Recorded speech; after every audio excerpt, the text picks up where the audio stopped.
আজ আমরা যেমন খুশি তেমন প্রতিযোগিতায় ফার্স্ট হলাম। কিভাবে হলাম ভিডিওটা লাইক করে দাও, তোমাদেরকে বলছি। তোমরা নিশ্চয়ই জানো আমরা ছোটরা থেকে বড়রা কিন্তু এখন ফোন দেখতে সবাই ভালোবাসি। বাচ্চাদের ফোন দেখার পাশাপাশি পড়াশোনাটা কিন্তু খুব জরুরি, এই জন্য আমরা সেই থিমটাই তুলে ধরেছিলাম। আর প্রথমে আমরা ভাগ্নিদের বাড়ি চলে গেছিলাম, তারপর তাকে নিয়ে স্কুলের মধ্যে চলে গেছিলাম। আর এই অনুষ্ঠানটা হচ্ছিল আমাদের স্কুলের স্পোর্টস অনুষ্ঠান। আর তারপর আমরা চলে গেছিলাম মাঠের মধ্যে, আর মাঠের মধ্যে গিয়ে চারিদিকটা পরিষ্কার করে নিচ্ছিলাম। ভাগ্নি যেখানে বসবে তারপর তাকে সাজিয়ে ফোনটা হাতে ধরিয়ে দিয়েছিলাম। আর ও দেখতে পাচ্ছে সত্যি সত্যি ফোন দেখায় ব্যস্ত হয়ে পড়েছে, আর স্যাররা ওদিকে জাজমেন্টে ওর নাম্বার দিচ্ছিল। আর ও কিন্তু পড়াশোনায় খুবই ভালো। আর এদিকে দেখো একজন কচু গাছে গলায় দড়ি দিয়ে মারা গেছে, আর এদিকে দেখো একজন সাইকেল চাপা পড়ে মারা গেছে, আর এখানে একজন ভারত মাতা দাঁড়িয়ে আছে, আর এদিকে দেখতে পাচ্ছ কে কার গলা টিপে মেরে দিচ্ছে। আর এদিকে একজন গাছ লাগাও প্রাণ বাঁচাও সেজেছে, আর এদিকে একজন ডাস্টবিনে নোংরা ফেলতে বলছে। আমরা ছাড়াও কিন্তু এখানে অনেকে সুন্দর সুন্দর থিম সেজেছিল, কেউ আবার টিচার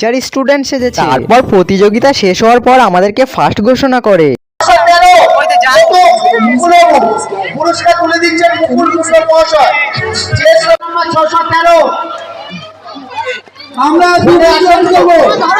আর আমার তো ভীষণ আনন্দ হচ্ছিল, কারণ এটা পুরো আমি আর দিদি মিলে করেছিলাম। আমরা তো কখনো ভাবতেই পারিনি যে আমরা ফার্স্ট প্রাইজ পাবো।